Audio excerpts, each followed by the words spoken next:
Na jima ina son ki. Na jima ina ƙaunar ki.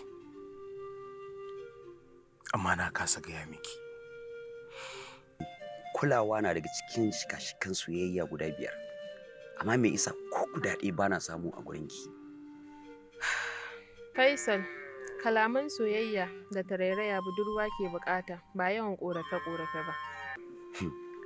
Tarairaya? Ni zaki gaya wa tarairaya? Asali ma fa ni ɗan daga can garin nan ne. Kuma daɗin daɗawa babana shine mai kuɗin karkaran nan gaba ɗaya. Wace irin tarairaya ce ban gani ba? Ya kaka nan gurin. Oke, ita ɗin bata gaya ma ni waye ba ni? Ware ko ne ma kaciya aka. Laki na sake ganin ka anan. Sai dai wani ba kai ba. Kuma a hakan ma na ɗana maka. Duk wanda zai kula wannan yarinyar. Wallahi sai na kashe shi. Kwarai ma kuwa.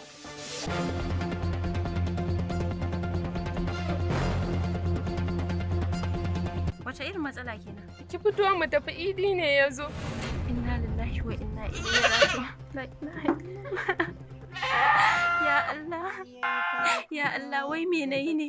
Ya Allah, me nayi wannan kaddara take ta bibiyar rayuwata?